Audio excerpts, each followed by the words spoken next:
د شعر غږ راډیو درنو او قدرمنو اوریدونکو السلام علیکم ورحمت الله وبرکاته. په دې هیله یم چې ټول درنو اوریدونکي به روغ جوړ اوسئ او د صحت جامې به مو پر تن وي. په همدې هیله دا د یو ځل بیا ستاسې د خوښې ستورو مزل خپرونه پیل شوه. د نن خپرونې کوربه مو بیا هم د تل په څېر زه عمران الدین نیکمل یم. درنو او قدرمنو اوریدونکو، نن درته د ستورو مزل په خپرونه کې د نیشاپور شاهین داستان یا ناول 14مه برخه دراوړم. خو وړاندې له دې چې دا 14مه برخې د نشر ورپرانیزم، لومړی ورځم د تېرې برخې وروستۍ جملې دراوړم چې تېره 12مه برخه په کومو جملو او کومو کلماتو پای ته رسېدلې وه. خو درنو او قدرمنو اوریدونکو، یوه هیله له تاسې لرم چې دا خپرونه را سره هم د نورو خپرونو په څېر تر پایه پورې واورئ او ما یوازې پرېنږدئ. تاسې د نیشاپور شاهین داستان یا ناول په تېره 12مه برخه کې اورېدلي وو چې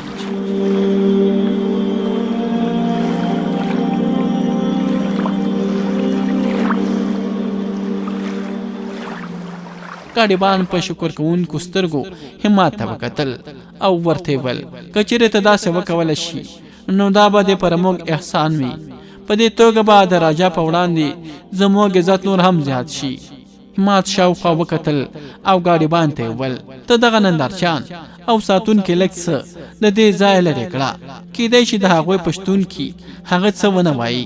ګاډیبان د ګاډۍ څخه لاندې راکېوت او د ساتونکو په مرسته یې نندارچیان لږ څه شاته وتمبول او په خپله هم لرې ودرېد. همت د خپل آس قیزه ونیوله او د ایلک خان خواته راغی او په ډېره مینه یې ورته وویل ایلک خانه و ایلک خانه، زه ستا دښمن نه یم بلکې ورور دی یم. ما وبینه زما ځای مهت الله نه دی بلکې نیشاپور دی. آیا ته هغه بدرینات پېژنې چې ابوالفتح نومیږي؟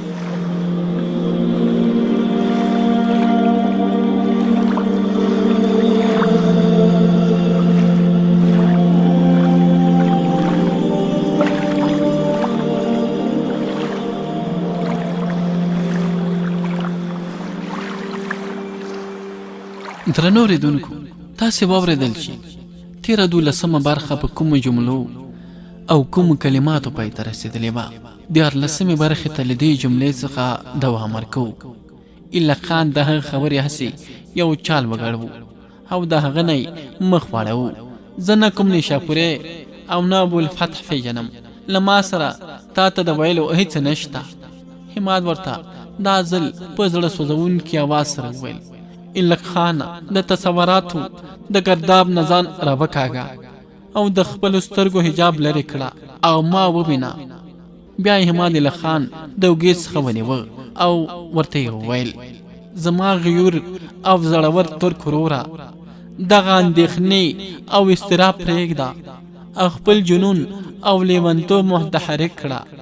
راځه چې دواړه یو ځای د دښمنانو مقابله وکړو او له دوی سره د حابیل قابیل لوبه ولوبوو او د دوی د مړینې دایرو څخه ځانونه لرې وکاږو.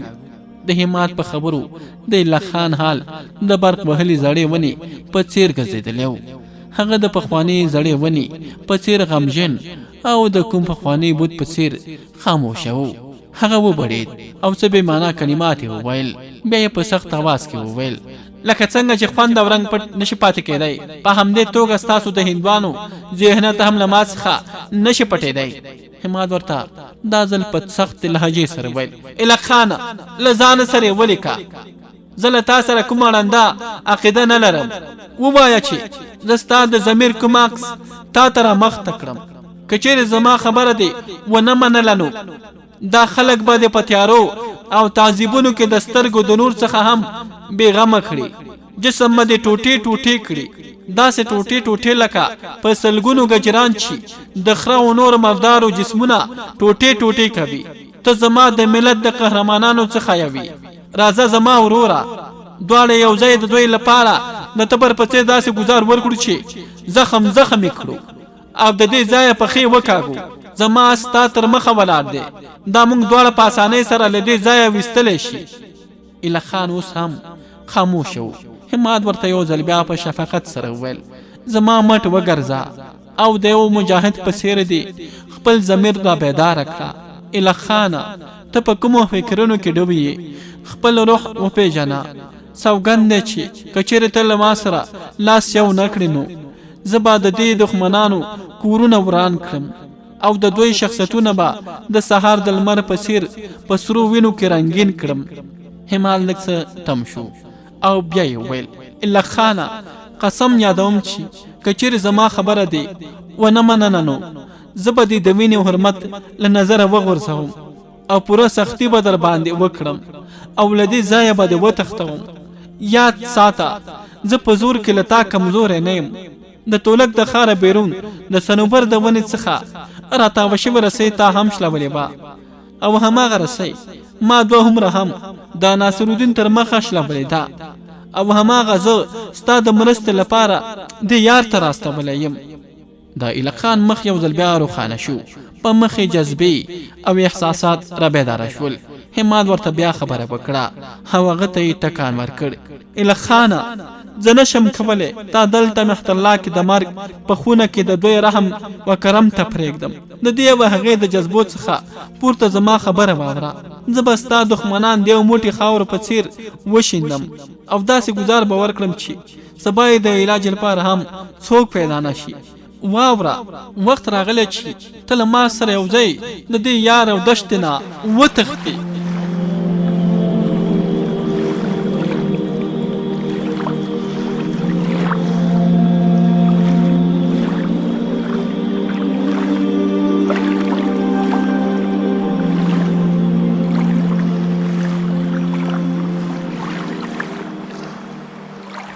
د ایله خان په شونډو نری شانته خندا را پیدا شوه، خو هغه دومره صابر ځوان و چې بیا یې هم په خوله څه ونه ویل. هماد ورته بیا په غوږ کې وویل ایله خانه ګوره زه خپل لاس په هوا کې پورته کوم او خپل عملیات پیلوم، بیا به ته وګورې چې زه څنګه د سترګو په رپ کې خاورې په کیمیا بدلوم او دغه څو کسه په شمار فرعونیان به چې زموږ شاوخوا ته ولاړ دي مونږ ته هیڅ ډول زیان نه ونشي رسولی. هماد خپل لاس په هوا کې پورته کړ، سم د لاسه لرې ولاړ. ګیان او د هغه څلور ملګري په دې ساتونکو او ګاډیبان باندې غشي ویشتل او بیا یې په نندارچیانو غشي ویشتل. ګڼ شمېر کسان پکې ووژل شول او په نورو کې ګډوډي رامنځته شوه. هر څوک چې په کومه تښتېدلی شو په هماغه لار وتښتېده. هماد سم د لاسه توره راوویسته، هغه رسۍ یې ټولې پرې کړې چې ایله خان یې پرې تړلی و. بیا هماد په یوه ټوپ سره په خپل اس سپور شو او شاته یې غوښتل چې ایله خان ته څه ووایي. چې ایله خان هم لکه د خونړي زمري په څېر د هماد په اس ورسپور شوی و. د هغه شاته ناست و او ویې ویل زه نه پوهېږم چې ته به څوک یې، خو د دې سره بیا هم اوس مې که دوغځخ ته هم بوځې در سره تللو ته تیار یم. هماد خپله توره او ډال ایله خان ته ورکړل او ورته ویل زما توره او ډال سنبال کړه، زه اس غلوم، هر څوک چې زموږ د لارې د نیولو هڅه وکړي سم د لاسه یې له منځه یوسه. ایله خان توره او ډال سنبال کړ. هماد په ښي لاس د اس واګې ونیولې او په چپ لاس کې د اس زین څخه راځړېدلی دروند ګرز را پرانیست او سنبال یې کړ او اوس یې نور هم تیز کړ. اس د دواړو سره یو ځای په پوره چټکتیا سره ځغلېده. هر چا چې هڅه کوله د دوی تر مخه راشي هغه د هماد د ګرز او د ایله خان د تورې ښکار ګرځېده. په همدې توګه هغوی د ښاره ووتل او د خپل ملګرو سره یو ځای د یو بلې لارې په واسطه د جمنا په لور ولاړل. د ماښام بې نوره تورو تیارو هرې لورې ته خپل وزرونه غوړولي وو. فضا ویده شوې چمن په څېر خاموشه او اسمان د خپلې مینې نه ډکې سپوږمۍ څخه بې برخې و. تر څنګ د اسمان فضا د وریځو د ګرد و غبار څخه ډکه وه. د جمنا د تورې تیارې غاړې تر څنګ هماد په پوره کوشش او اخلاص سره خپل اس غلاوه او د هغې سرکشه اس هم دوی دواړو ته د کټ یو ځان په نظر کې نیولو پرته بې پروا د آزاد خیاله په څېر پرواز کاوه. بې خوبه او بې سپوږمۍ شپه د مرګ په سکوت کې ډوبه شوې وه. تر 5 میله واټن پورې د جمنا په غاړه د جنوب په لور سفر نه وروسته هماد خپل اس په دریاب کې ور وغورځاوه. اس هم په خپل ځواک سره د دریاب هغه لوري ته ووت ګیان هم د خپلو ملګرو سره یو ځای د هغوی شاته روانو. بلې غاړې ته د راختلو سره سم حماد همالته تم شو او د خپل ملګرو په انتظار کې کېناست. لږه شېبه وروسته ګیان هم د خپل ملګرو سره هلته ورسېد او هغه ټولو خلکو د ایله خان سره داسې روغبړ او درنښت وکړ لکه څنګه چې د ولښکر عسکر د خپل جنرال تر مخه په ډېر احترام او درنښت سره راځي. د خپل لاس نه د کوتلو په وخت کې ګیان ایله خان ته وویل: یا میرا، ته زما اس تر واخله. د هغه د زین سره فالتو توره او ډال دواړه رازوړن دي. زه به د کوم ملګري سره پاس باندې سپور شم. ایله خان د حماد ډال د هغه داس د زین سره راوځړاوه او توره یې د هغه د ملا په پټۍ کې راوځړوله او بیا یې ترې وپوښتل: راته دې تر اوسه ونه ویل چې څوک او د کومه ځای راغلی او د نیشاپور سره څه اړیکې لري؟ ناصرالدین د څه ډول پیژني؟ او دا خبره دې ولې راته وکړه چې د بدرنات اصلي نوم ابوالفتح دی؟ ایله خان دا سره راښکته شو او د خپلې پوښتنې د ځواب اخیستلو منتظر شو. حماد ورته په خندا شو او ورته ویل: لا تر اوسه د دې پوښتنې د ځواب وخت نه دی راغلی. موږ باید سم د لاسه د دې ځایه کوچ وکړو. د دې ټولو پوښتنو ځواب به ته د بدرنات او یا هم د ګیان د خولې واورې. دوی دواړه زما د ټولو رازونو او اصلیت نه خبرې دي. حماد په خپل اس سپور شو او یو ځل بیا د جمنا د دریاب د غاړې په کږو وږو لارو خپل اسونه وځغلول.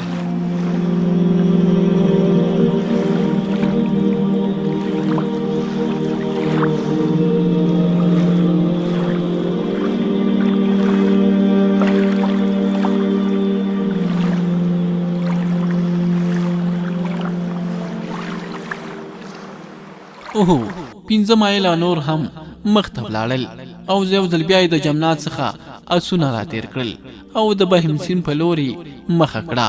په شرق کې لرې لرې د سپوږمۍ د راختلو نښې هم راڅرګندې شوې. د ځنګل ونې بوټي د سپوږمۍ په دې رڼا کې ډېر غمجن او مړاویدونکي ښکارېدل، داسې لکه د لمر د پرېوتلو په وخت کې چې د بندیخانې کوم بندي د خپلې بېوسۍ څخه پرده لرې کوي، یا د کلونو کلونو پخوانیو ورانو ویجاړو خانقاګانو کې غمجنه سپوږمۍ په سلګو ژاړه کوي. بلکې هماغسې لکه د ځنګل هر بوټی چې د سپوږمۍ په شپه زړه نیونکی او غمجنه وي، او داسې ولاړ وي لکه څوک چې د میاشت د هغه کار کوونکي مامورینو انتظار کوي چې د خپلو لارو څخه بې لارې او بې درکه شوی وي. حماد یو ناڅاپه خپل اس تم کړ او د خپلو ملګرو په لورې په غور سره وکتل او ورته ویل: تم شئ. د هغه په اواز کې داسې فکري ژورتیا وه لکه څوک چې یو ډېر زیات مکروه څیز ویني او د شر څخه د خپل ملګرو د ژغورلو او ساتنې اراده لري. په ځنګل کې په ډېرې ناکرارۍ او غور سره مخ ته داسې په ځیر سره وکتل لکه یو روژه نیونکی چې په بېقرارۍ سره د ماښام په لور ویني. په همدې وخت کې ایله خان د حماد په لور مخ کړ او حماد ته ویل: ولې تم شوې؟ آیا کومه خطره درته تر سترګو کېږي؟ حماد خپل غوږ په لاس کې ونیوه او بیا یې وویل: ایله خانه، واوره، غور سره ورته غوږ شه. تا ته په ځنګل کې د اسونو د پښو د قدمونو اواز تر غوږو کېږي؟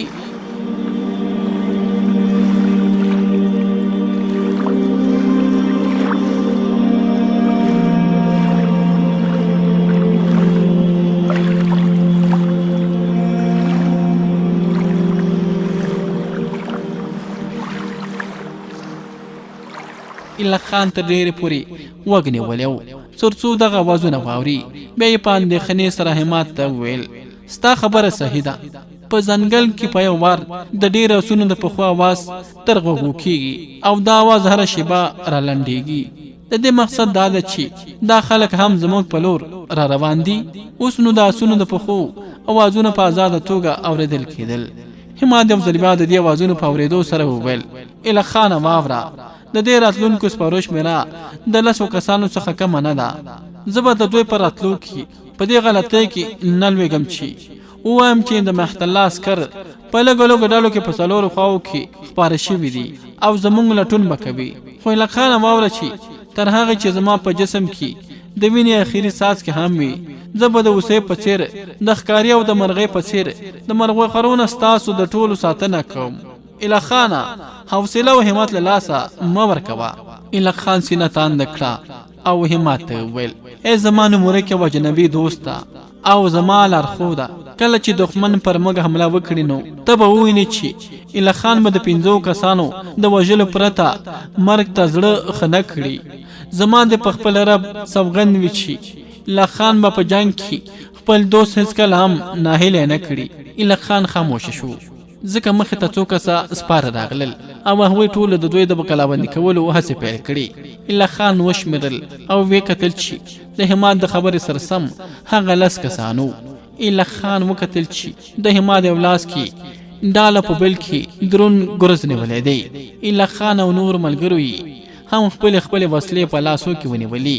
بیا همت هغو سپرو ته ورغږ کړ او ورته یې وویل تاسو څوک یاست؟ اول مو زموږ د کلابندي کولو هڅې وکړې؟ د هغوی څخه یوې د اله خان په لور اشاره وکړه او ورته یې وویل د مهد الله دغه بندي په داسې اسانۍ سره زموږ له لاسو څخه په تیښته بریالی کېدی نه شي. تا د دې په ازادولو کې د خپلې خاورې وطن سره خیانت کړی. زموږ په لاسو د مړینې نه مخته موږ ته ووایه چې تاسو د کومو سیمو پورې اړوند یاست او د کوم ځای اوسېدونکي یاستئ؟ د همت څخه داسې څېرونکي مار جوړ شوی چې هرسچانۍ زړه غوښتل دوی وچیږي. خپل اوسپنیز ګرزې د ماهي نیونکي د جالونو په څېر په هوا کې خوځاوه او د هغه مار په څېر یې غږ ویسته چې د خپل قهر په وخت کې د خپل قهرجن روح د ژورتیا نه چغه وهي. ستاسې خبرې دومره بېکاره او بې حقیقته دي لکه د یو احمق د خولې نه چې د حماقت اواز راوځي. زه به مو په څېرو باندې د غم قهر او تیارو ناهیلۍ راخپرې کړم. ستاسو په هډوکي کې به بېقراري او د یوې نوي قهر سره به پر تاسو د خپل ګرز باران ووروم. په دې تیاره شپه کې به زه تاسو ته د فنا ننداره وښایم او تاسو به د ځنګلي خنځیرانو په څېر په پوزه کې د مرګ نتکۍ در واچوم او زه به در څخه د خپل منزل په لور روان شم. زما رب زما سره دی او همغه به ما ته بری او سرفرازي را په برخه کوي. مخ ته راغلي سپرو لا تر اوسه خپله کلابندي نه و پوره کړې چې همت د غوسې او قهر څخه د سرو سکروټو وګرځېد. خپل ګرز یې وخوځاوه، اس ته یې پونده ورکړه او په ټولو دښمنانو یې سره ګرځونکي د تکبیر غږ وکړ. الله اکبر!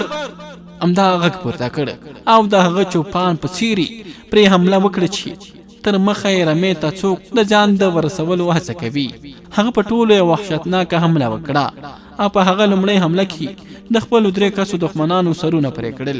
د هغه شاته اله خان، ګیان او د هغه ملګری هم په دې جنګ کې راګډ شوي وو. د اله خان د جنګ کړنو داسې و لکه په یو وران ځنګل کې چې لوږې اخیستی تېروونکی په قهر شوی وي. هغه هم په خپله لومړنۍ حمله کې د دښمن 2 کسه له منځه یې وړي وو. کله چې همت یو ځل بیا د الله اکبر غږ وکړ نو اله خان په عجیبه جوش او ولولو سره د همت په لور وکتل او ورته یې ویل زما دوسته، زما حبیبه، ووایه بیا یې ووایه. دغه مقدس غږ یو ځل بیا پورته کړه. همت یو ځل بیا د تکبیر غږ پورته کړ. دا ځل اله خان د ګیان او ملګرو په لور په کتلو سره ویل دوستانو تاسو هم دا غږونه پورته کړئ. هو، د همدې څخه د اسم اعظم غږ پورته کړئ. ګیان او ملګری د اله خان سره یو ځای شو او د تکبیر داسې غږونه یې پورته کړل چې ځنګل یې په لړزه کې واخیست. او کله چې دوی خپل اړخونه بدل کړل او بیا یې حمله کوله نو وی کتل چې همت د څو نورو دښمنانو سرونه هم ورپرې کړي دي. اوس نو 3 کسه پاتې وو.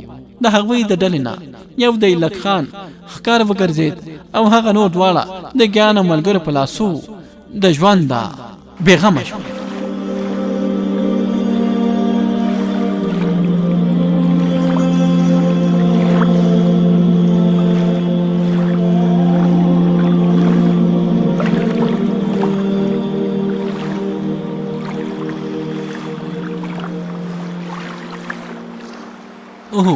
د سپوږمۍ په دې نیمایي رڼا شپه کې اله خان د همت لوري ته رانږدې شو. د همت د ټاټ خالي او د هغه ګرز په وینو ککړو. اله خان په ډېر درنښت او احترام سره د همت په لور وکتل او ورته ویل زما محسنه و زما حبیبه د خدای لپاره راته ووایه چې څوک او د کومه ځای راغلی. ما په خپل ژوند کې د لومړي ځل لپاره ستا په څېر افسانوي جنجو کتلی دی. زه هم دا اوس له تا څخه د هغه څه په اړه ډېر څه اورېدل غواړم چې په مهترالله کې دې هغه غوایي ګاډۍ تم کړي چې د مهترالله خلکو پر ما باندې لکه د غوایي په څېر راښکود. همات خپل اس د ایله خان څنګ ته راوړ او هغه یې په اوږه وټاپوه او ورته ویل ایله خانه ته په دې اړه فکر مه کوه. د بهیم سیم په کلي کې به د بدرینات کور ته ورځو او هملته به درته په ارام سره هر څه ووایم. له ما سره ستا په نامه یو لیک هم شته چې ما ته د هرات والي ناصرالدین راکړی. راځه چې لومړی دغه ټول مړي ښخ کړو او د وینې دغه څاڅکي پاک کړو تر څو د دې وینې په کتلو سره څوک زموږ د آسونو تعقیب ونه کولی شي. ټول یو ځای هغه مړي ښخ کړل او د پښو په مخلو سره د وینو هغه نښې نښانې هم له منځه یوړې. بیا یې د شمال غرب په لور د بهیم سیم کلي ته مخه کړه. سهار ته لا تر اوسه ډېر وخت پاتې و چې ګیان د بدرینات د کور دروازه ور وټکوله. هماد ایله خان او نور ملګري تر شا ولاړو. لږه شېبه وروسته د حویلۍ دننه د سپي اواز را پیدا شو، خو سم د لاسه څوک راپورته شو او سپی یې بند کړ او بیا یې د حویلۍ دروازه پرانیسته. د دروازې پرانستونکي د حویلۍ یو ملازم و. ټول حویلۍ ته ورننوتل. د ګیان ملګرو ټول اسونه د استابل په لور یوړل، خو ګیان هماد او ایله خان د خپل ځان سره خپل کوټې ته یوړل. لږه شېبه وروسته بدرینات هم د کور راووت. په لاسو کې روڼ مشال نیولی و. د استابل په لور د تلو په وخت کې هغه ملازم ته ورغږ کړ چې دروازه یې پرانیستې وه. کله چې هغه ملازم په یو منډه د بدرینات خواته راغی نو بدرینات ترې په پلټونکې توګه وپوښتل د حویلۍ دروازه چا وټکوله؟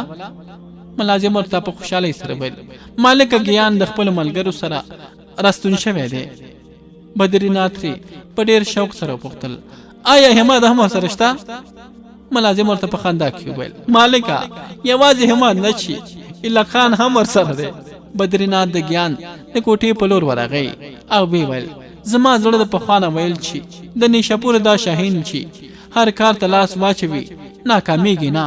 هماد ایله خان او ګیان درېواله ناست او خبرې کولې چې بدرینات هم ورننوت. د هغه د کتلو سره سم ایله خان راپورته شو او د بدرینات سره یې روغبر وکړ او ویې ویل زه هم ستا منتظرم. بیا یې د هماد په لور اشاره وکړه او ویې ویل زه د دغه ورور په برخه کې معلومات ترلاسه کول غواړم، خو هغه د خپل ځان په اړه تر اوسه ماته څه نه دي ویلي. مخکې له دې چې بدرینات څه ووایي هماد د خپل سر څخه خود لرې کړ او د هغې د لاندې ایښودل شوي څرمنې د منځ څخه یو لیک راویویست او ایله خان ته یې ورکړ او ورته یې ویل دا ولوله، دا ستا په نامه د ناصرالدین لیک دی. بدرینات او ایله خان دواړو د مشال په رڼا کې لیک ولوست. د لیک لوست نه وروسته ایله خان لاندې ښکته شو او د هماد دواړه زنګنونه یې ونیول او ورته یې ویل د نن نه وروسته د زما میري او زه ستا یو ډېر عادي سپاهي. هماد ورته په ډېرې عاجزۍ سره ویل نه، د دې ځای امارت به له همتا سره وي. زه به ستا تر لاس لاندې په کار کولو خوشحالي محسوسوم.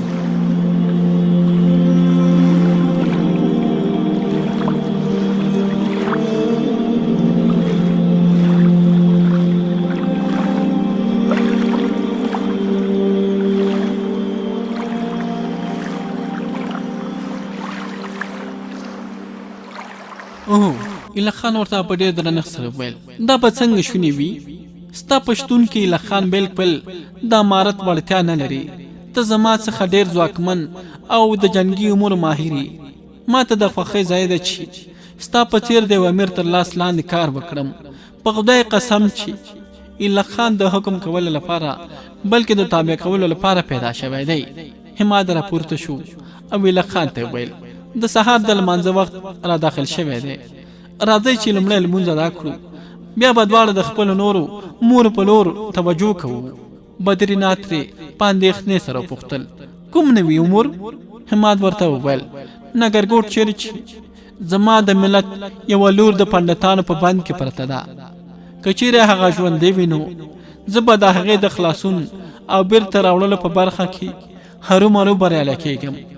خو که چیرې هغو قصابانو هغه په خپلو بوتانو قرباني کړي وي نو خدای تعالی د هغې روح ته سکون او راحت ورکړي.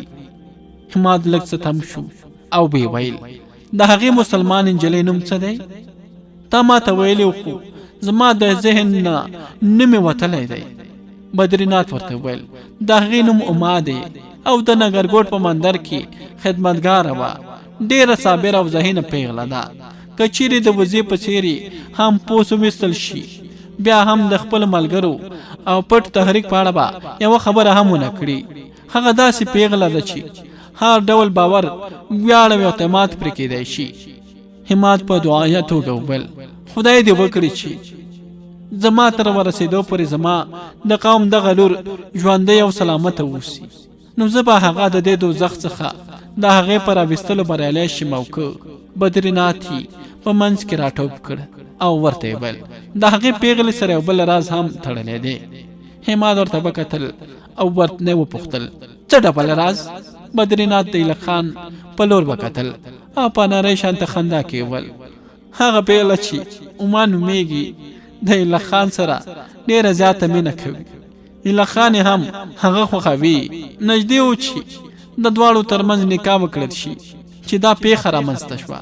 حماد وخندل او ایله خان ته یې وکتل او بیا یې وویل غم مه کوه، هغه به هرومرو د دې جهنم څخه راباسم او د هغې نه وروسته به په همدې حویلۍ کې ستاسې د ښځې په څېر له تا سره اوسیږي. بدرینات یو ځل بیا وپوښتل نګرګوټ ته به څه وخت روانېږي تر څو ستاسو د خوراک ساک بندوبست وکړم؟ آیا داسې به شونې نه وي چې؟ حماد ورته په منځ کې راټوپ کړ او ویې ویل د سهار د لمانځه وروسته د دې ځایه روانېږم. له ما سره به یوازې ایله خان سفر کوي. اوس راځئ چې ناوخته کېږي لمونځ وکړئ. ټولو اودسونه وکړل.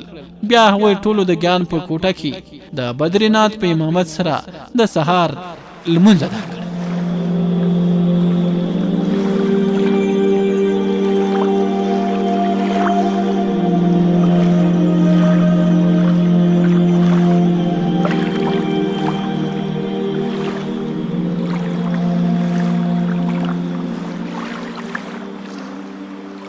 د ستورو مزل د خپرونې درنو اوریدونکو، دا به د نیشاپور د شاهین داستان یا ناول 14مه برخه.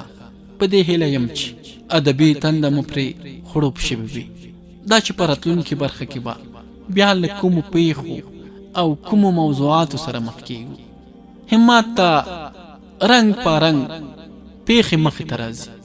د ایله خان ازادېدل، همداسې د پشپال سره مخ کېدل، د رتنا ازادېدل، اوس ورته د اما خلاصون مخې ته راغلی دی. او دا چې دا به د اما په خلاصون کې بریالی شي او که نه، او نور به کومو ازمایښتونو سره مخ کېږي، دا به په راتلونکو برخو کې به اورو. په همدې ځای د نه زه منالالدین نیکمل اجازه غواړم تاسو چې هر چېرته استئ خوشحاله او سوکاله ژوند ولرئ، خو موږ در سره هم په دعاو کې یاد ساتئ. الله مو مل ښه بختونه ولرئ.